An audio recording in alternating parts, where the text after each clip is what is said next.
The 80-20 rule in Brazilian Jiu-Jitsu, the Pareto Principle for faster progress. With all the content available on demand everywhere, it is pretty easy to become a collector in Brazilian Jiu-Jitsu.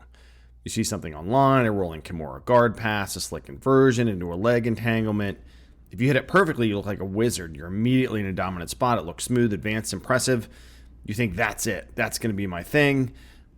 I've done it. I spent a few weeks trying to force a rolling Kimura entry into my game. When it worked, it felt incredible. I hit it once or twice against mostly newer people who didn't really know which direction was up. But against color belts, it was a lot harder, fancy, and I gave it my back. So what happened was I was trading stable position for a highlight reel that never actually happened, and I did it in fun. I wasn't trying to go, crazy. But that's a collector's trap, right?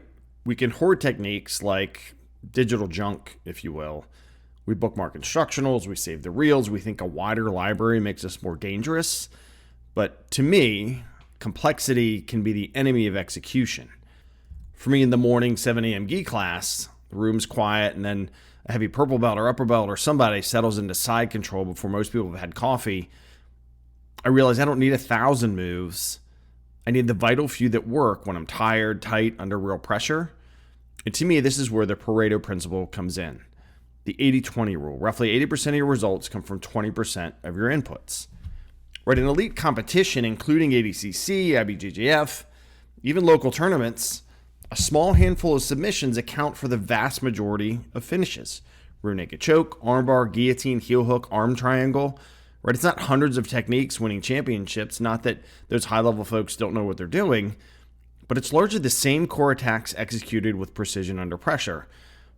For more evidence from someone more well-versed in this than me, go look up Roger Gracie, which is spelled Roger, for those that aren't in the jiu-jitsu world.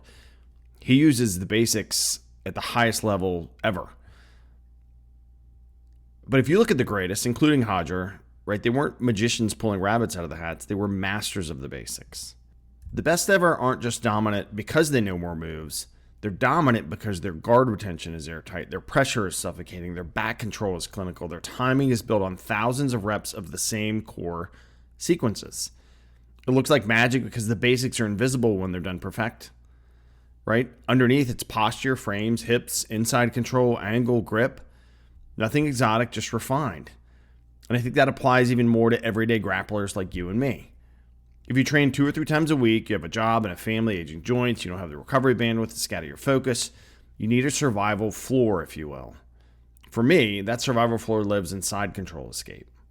Before I even think about it, I build structure. Frame on the neck, frame on the hip, elbows tight, right? The structure can buy me a little bit of oxygen, it buys time. It can help reduce panic or prevent it from running around.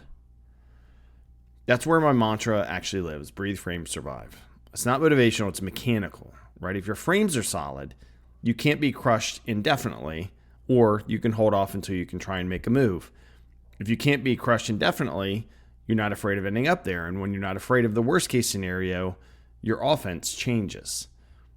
Over the last year, I've narrowed my focus even more. My vital few shifted toward guard retention and using my legs intelligently. I used to think guard retention was mostly hands and scrambling. Now I understand how much it is the feet, distance, hips, small angle adjustments. Against newer folks, I can manage distance with just my feet.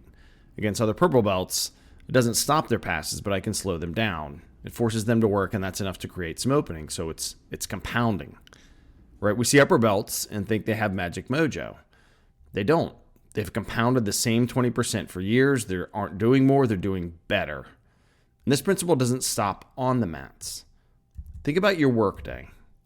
How often do we rolling Kimura our careers, right? We overformat the spreadsheet. We obsess over slide transitions. We spend 3 hours polishing something that looks impressive, but it doesn't actually move the project forward. Because when we prioritize polish over substance, we're trading position for optics, right? We're giving up our back, if you will, professionally. So the Pareto Principle applies outside of the jiu-jitsu gym as well. What are the 2 or 3 tasks that generate most of our value? Not what feels busy, not what makes you look productive, what actually changes outcomes. In the project world, and really in business in general, and if you're in leadership, maybe it's stakeholder alignment. risk clarity, decisive communication. If you're technical, maybe it's solving the core issue that's stalling everything else. If you don't deliberately frame your workday around the vital few things, busy work will settle its weight on your chest till you can't breathe, just like side control on the jiu-jitsu mats. So here's a challenge for us. For the next 6 months, choose depth over breadth. Not shrinking your game, refining it. Master your rear naked choke. Master your frames. Master one reliable escape from mount. Master distance management with your feet. Pick one takedown and own it. Stop chasing move of the week dopamine. If you're new, that might mean obsessing over mount and side control escapes until they feel boring. That's a good thing. If you're over 40, it might mean building a pressure game that doesn't require you to sprint. If you're mid-belt, it might mean choosing 3 submissions and building every transition to feed into them. Because people who stay aren't the ones who get bored with fundamentals. No, I think the ones who stay realize that the magic is just the basics performed at a higher frequency under higher pressure for a longer time. When your survival floor is high, you become more fearless. If you know you can survive side control, you attack it more freely. If you know your frames won't collapse, you experiment more. Confidence doesn't come from just knowing more, it comes from executing better. So, like I am, audit your game. What are 3 techniques you actually hit consistently? What are the 2 escapes that truly save you? Where does your composure break down? What's your 20%? Invest your time and effort there. Because the mat doesn't really reward collectors. It rewards compounding skills completed over and over and over again against both people that don't know what they're doing, people that know the same amount as you, and of course, against people that are way better than you. And when that pressure hits, whether it's 7 a.m. under another purple belt or 2 p.m. or 5 p.m. under one of the black belts or in a tense meeting outside of jiu-jitsu, the sequence is the same. Breathe, frame, survive. Godspeed, y'all. For more, reach out to me on peopleprocessprogress.com. Follow me on Instagram and X at PannellKG, PANNELLKG.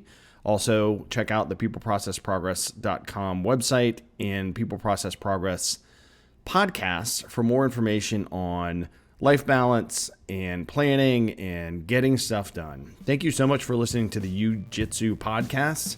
Remember, when you're out there, when you're in the world, when you're on the mats, breathe, frame, keep showing up, and survive. Godspeed, y'all.